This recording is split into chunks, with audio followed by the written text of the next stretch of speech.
love for our friend and colleague and husband and father, Dan Neff. My name is Alan Tiller, and I worked with Dan on the Asian Chamber of Commerce and the Houston Shenzhen Sister City Association for 27 years. It seems like yesterday. This memorial gathering for Dan has been put together by many friends of Dan and his family, including especially Roisin Calvert, Donna Cole, Anna Rutenberg, Joe Canarian, Sheila Briones, and Linda Toyota, with special support from Houston Community College, Lexus Flores, and many contributors who are listed in the program. Tonight we'll hear from just a few of the people who had the good fortune of knowing Dan and working with Dan to improve our community. We all know that Dan was very low-key, never seeking the limelight for himself. Rather, it was always the success of the venture at hand that was his concern.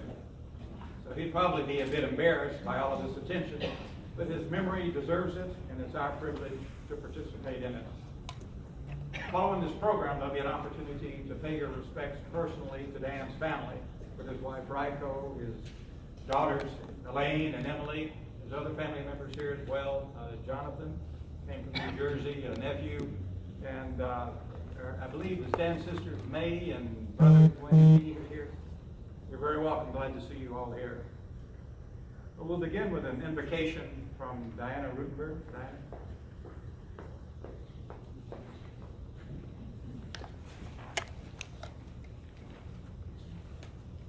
Let us all center in our hearts and visualize a magnificent white light around us. Beloved Heavenly Father, I call to the magnificent presences of each one gathered here to honor the life of a friend, Dan Neff.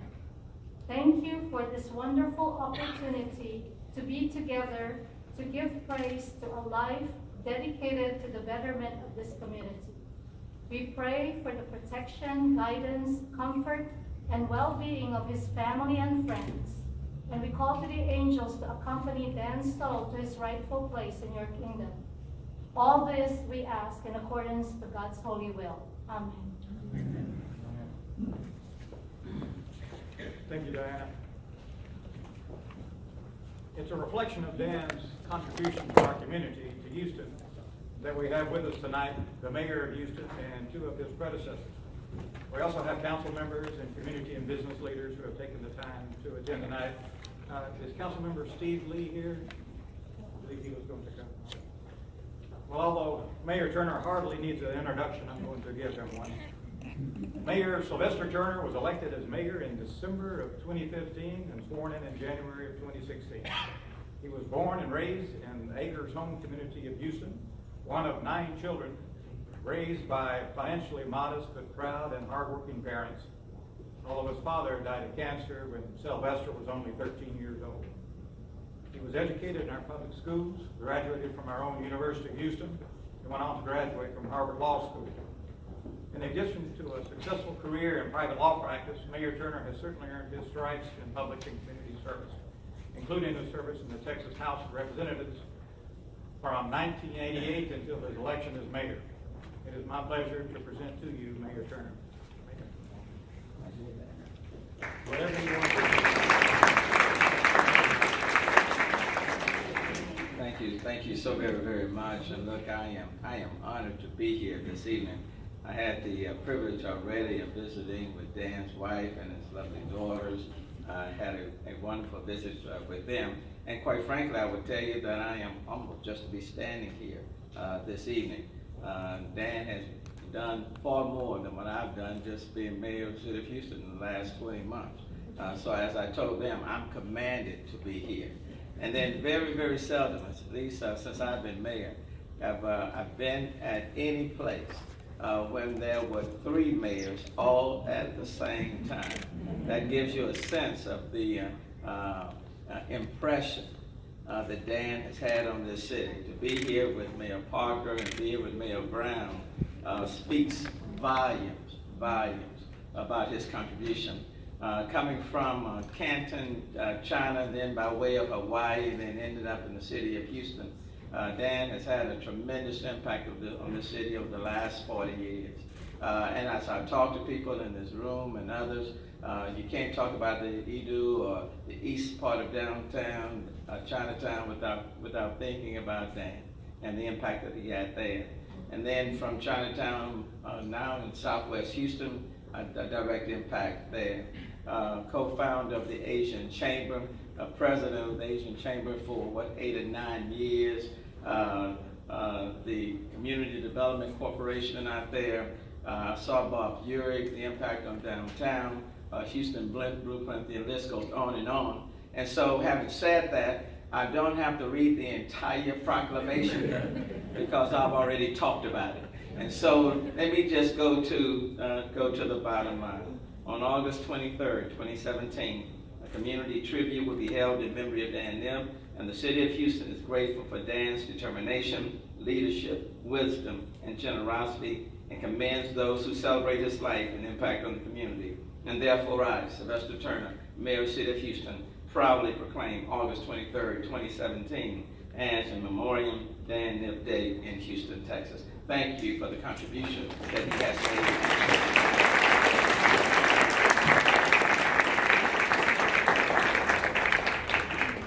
Thank you very much, Mr. Mayor. You're taking your time from a very busy schedule to be with us tonight. It means a lot to all of us here. We also have with us tonight State Representative Jean Wu of District 137. We'd like to make a special presentation in Dan's honor. We'll say that in addition to his service in the House, Representative Wu has been very active in community affairs in Houston. Among other things, currently serving as on the OCA, Organization of Chinese Americans Greater Houston Advisory Board, the Chinese Community Center Advisory Board, and the Baker Ripley Neighborhood Centers Advisory Committee. I mention that because we have someone else here who's involved with Baker Ripley. He grew up in Sharpstown, received a degree from the University of Houston, a local boy, and South Texas College of Law. Representative, glad to have you here. Thank you so much. It's gonna be one of those things that I think I'm young enough. I didn't know Dan that well personally, but as I started getting involved in the Houston community, as I started getting involved in the Asian community, Dan's name was not one you could avoid, because he was one of our forefathers who laid the groundwork for me to be here today. And there's a lot of people who have helped pave the way for Asian Americans in Texas and paved the way for Asian Americans in Houston. And Dan really was one of those people who led the way, led the charge. If he did not go out and establish himself to build those roads for other people to follow in his footsteps, I would really say that I would not be here today. So, in his honor, along with all of our mayors and many other people who are community leaders, who are business leaders, I want to be here today on behalf of the state of Texas to honor Dan Nip and honor all of his accomplishments and honor his family. And I will do as the mayor did. I will not read the entire resolution from the State House, but let me just end with this. Whereas, in all his endeavors, Mr. Nip enjoyed the love and support of his wife, Rico Nip, his daughters, Elaine and Emily, and whereas, although Dan Nip's death brought great sorrow to his loved ones, his remarkable record of business success, civic engagement in the Houston area will continue to be appreciated for years to come. Now, therefore, let it be resolved that the House of Representatives of the 85th Texas Legislature hereby pay tribute to the memory of Dan Nip and extend heartfelt sympathy to his family and many friends, and be it further resolved that an official copy of this resolution be prepared for his family, and that when the Texas House of Representatives adjourns this day, it does so in the memory of Dan Nip. Signed, Joe Strauss, Speaker of the House, Robert Haney, Chief Clerk, and Jean Wu, State Representative. And this is now an official part of the history and the records of the state of Texas. It is a formal resolution recorded in the journals of our state. Not only because it's an important thing to do, but we want the memory and the records of his life to be a permanent part of the state that he loved.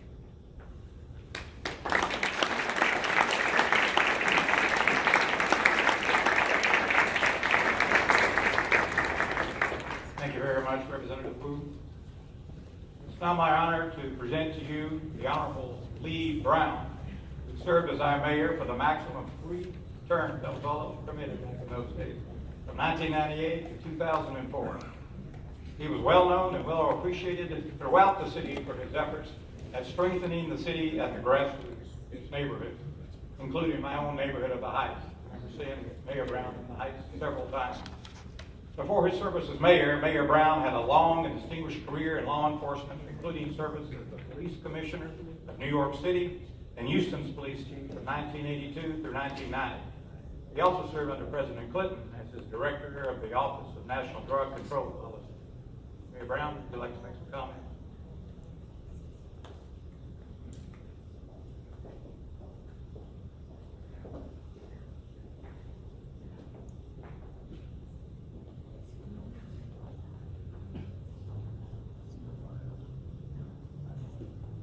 Thank you very much to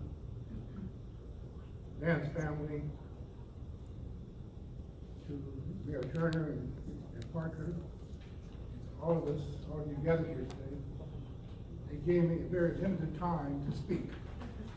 So in order to comply with the order, I'm going to go through my prepared remarks. There's so much to be said about that. And let me begin by expressing my wife Frances and my sincere condolences to the family.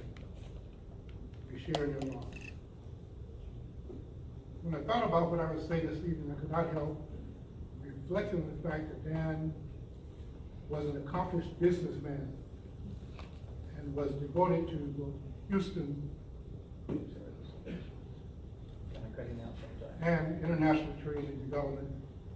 And in both of those arenas, he made life better for others. But most important, Dan devoted his efforts to make the world a better place for all. He used his many talents, developer, accountant, international trade development, for the benefit of others. We can all remember Dan is a very quiet man. He's also very effective in what he did.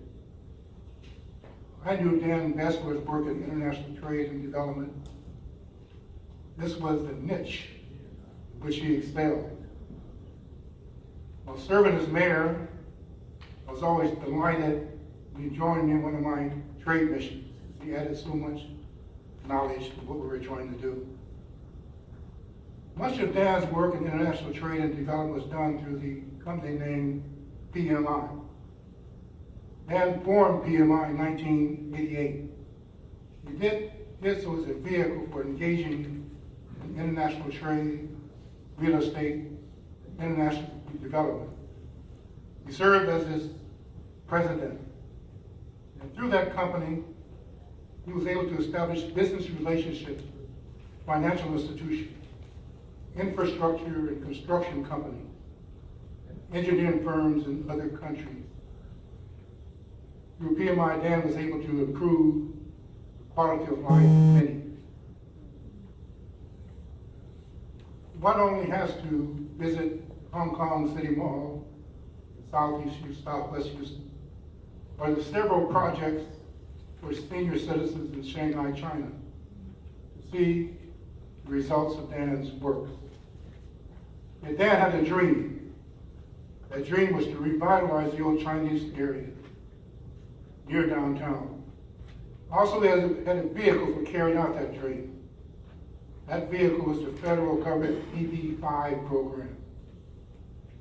Some of you may know, under that program, foreign investors that obtained visas from the United States for the entire family by investing money in the EB-5 program. EB-5 was a designated area that would create jobs here in the United States. Dan had the distinction of creating the first such program in the state of Texas. He went on to create a company called Global Centric Development to carry out his work under the EB-5 program. I was honored after leaving the office of mayor, they asked me to served with him as chairman of his board. In that capacity, then I traveled to South Korea and made several trips to China to market the program. Dan's plan was to use the EB-5 program as a means of achieving his dream of revitalizing the old Chinatown area. Our trips to China took us to Beijing, Shenzhen, Shanghai, Dalian, and many other places. In each of the cities, Dan had friends and associates that turned out in large numbers to hear what he had to say. I clearly remember our visit to Shenzhen, where one of Dan's friends was the head of a private school. Dan convinced me, as he often convinced other people, he convinced me to speak before the entire student body. In return, his friend traveled to Beijing from Shenzhen to meet us and treat us to dinner. That evening was a real treat because he took us to a restaurant that very few people see. It's located behind the Forbidden City. The restaurant known to few, and even fewer are allowed to eat there. Now that is just one example of Dan's influence in China. As I close, let me say I'm sure I speak for everyone here when I say Dan will be surely missed, not only in Houston, other countries throughout this world.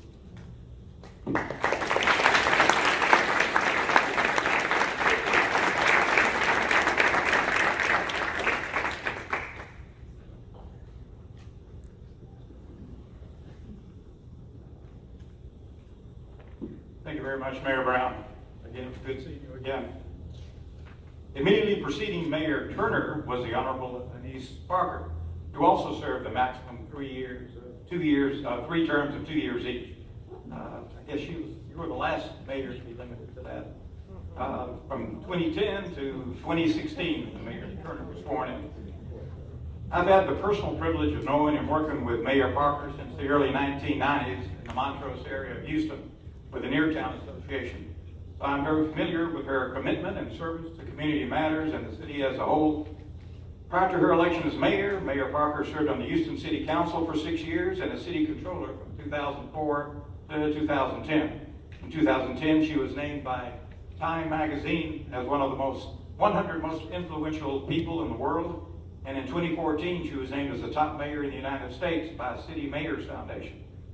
Since July of 2016, she has been serving as Senior Vice President and Chief Strategy Officer of Baker Ripley, formerly Neighborhood Centers, a major local nonprofit focused on community development, education, and senior services. Mayor Parker, very glad to have you here tonight.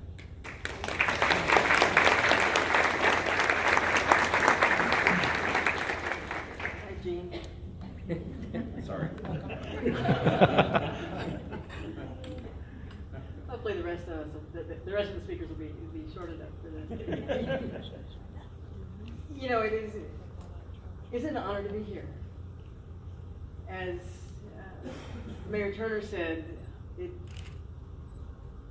it speaks to Dan's influence in the city that you have not just 3 former mayors, but that you have a room full of people whose lives intersected with his in very significant ways. Mayor Brown did a good job of enumerating some of Dan's activities in the city, and I want to emphasize 3 things about him. One, he is an absolute perfect example of what we mean when we say that the city of Houston is a city of immigrants, and a city where if you come with passion and ideas, you can not just make a difference, but you can succeed in this city. And he's also an excellent example of so many civic leaders who understand that if it's good for the community, it may also be good for business. I worked with Dan throughout the 18 years I was in office. I actually did not know him very well early on as a council member, and he organized a sister city trip to Shenzhen. Kathy and I went with him, and Felix and Nellie Fraga as well.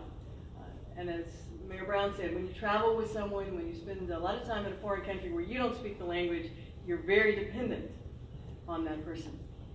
He was an amazing host. He was calm. I don't know if he's always this way at home, girls, but he was calm. He was patient. He was soft-spoken. He was very, very persistent. I think one of his proudest achievements, and he worked in many areas of the city of Houston, but I think one of his proudest achievements was Rainbow Village. That he could honor the elders of our community, that he could do it in a way that was dignified, that was appropriate, that is an excellent residential housing facility, but also a gift of culture back to the community. I should stand as testament to the fine work that he did. When we look at Dan's body of work as a businessman, as a community leader, as an organizer, he would get frustrated, I know, that sometimes he felt that all of that work he put in on the east end of Houston to create the Chinatown, and suddenly he saw the momentum moving out to southwest Houston. I think he was frustrated sometimes. But if you look at what's happening on the east side of Houston now, he planted seeds. He didn't know what the fruit of those seeds was going to look like, but there's some amazing growth over there that he helped start. And finally, I want to say that in all of the years that I knew him, all of the years that he would come, and I see Andy Aiken in the back. Dan Nip knocked on our door quite a few times. As he had this project or the other project. Never once did he ever ask for anything for himself. He asked for things for the community. And that's what we should remember.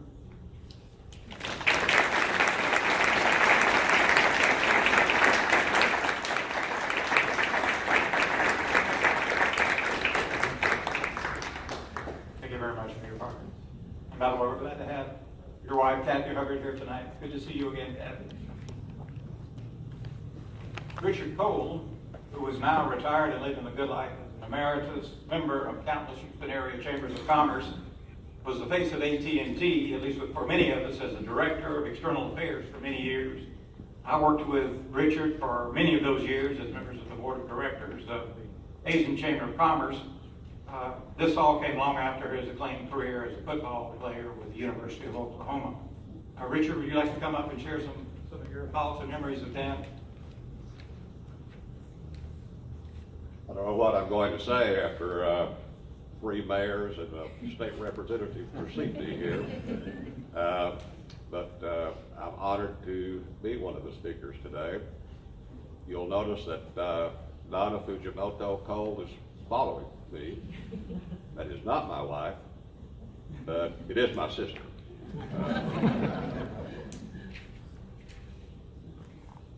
Around 1991, the then AT&T was then Southwestern Bell, and it was decided that the Asian community was growing in Houston, and we needed to be involved.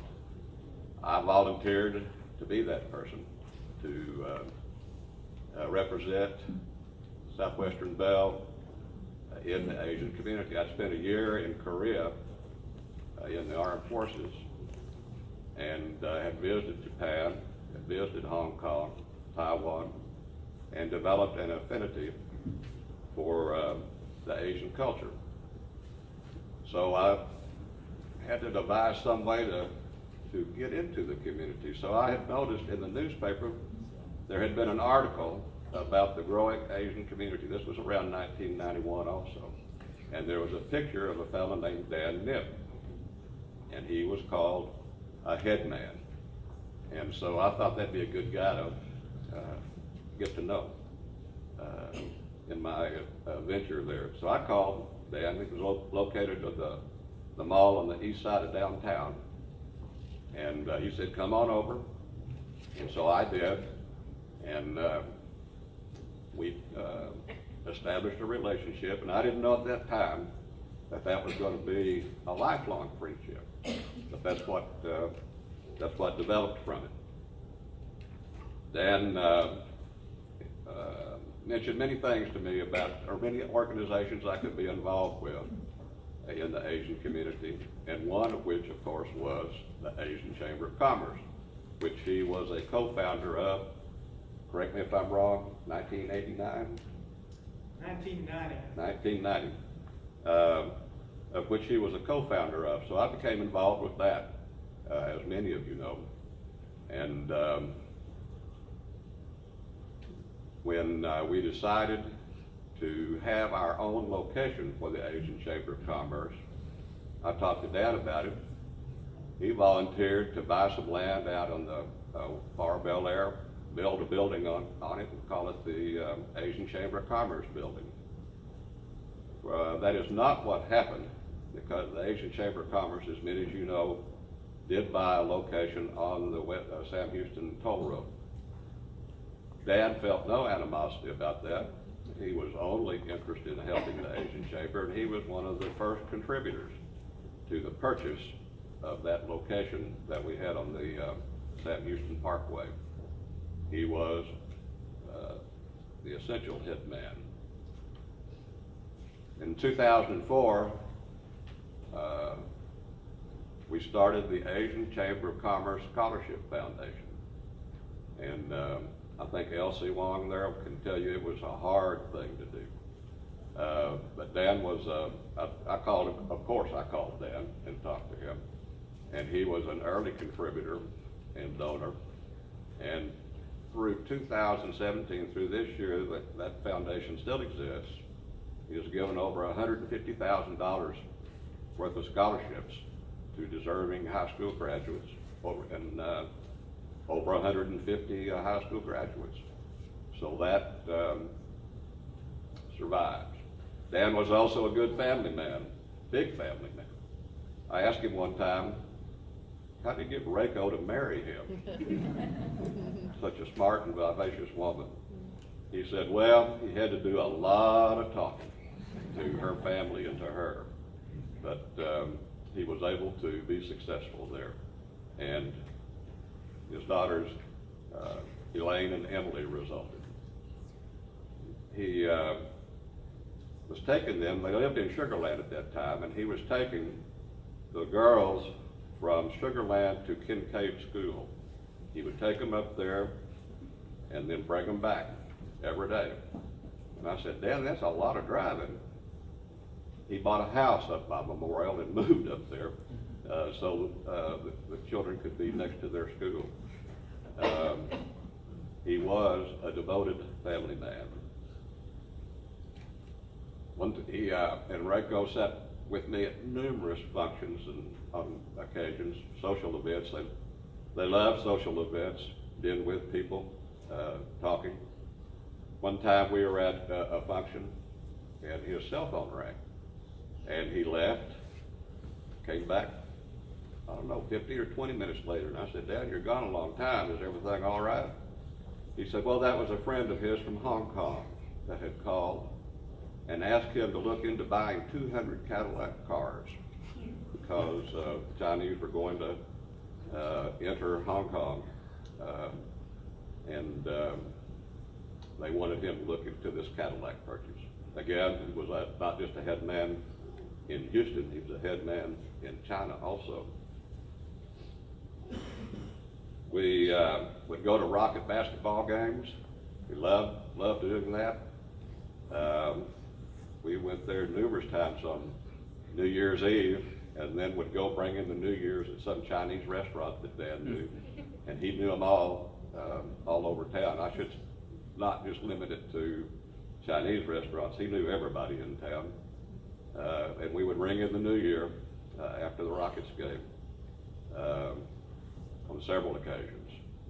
As I said, they loved to go out and meet people. Dan was a pillar of the community. He was an icon of our community for both Houston and the Asian community. He's going to be missed, and I'm going to miss him, but I celebrate his life that he lived and what he did, because he did lead the good life.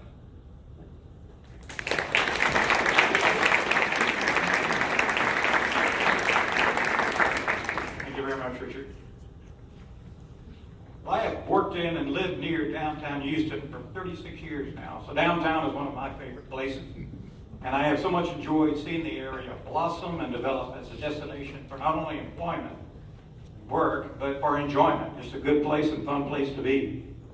Our next guest is someone who is playing a crucial role in that development. Bob Urey, who since 1983 has served as the president of Central Houston, Inc., a nonprofit engaged in planning, advocacy, and implementation of initiatives to advance the vitality of our downtown and Central City. Bob is also the executive director of the Houston Downtown Management District, which was created by the legislature in 1995. And that same year, the city of Houston created the Downtown Redevelopment Authority, and Bob has been serving as president of that. That's from the city's tax increment reinvestment zone. Have you ever heard of a TIRS? This is one of those TIRSs, Zone 3. Bob, would you like to come in and make a few comments? We appreciate it.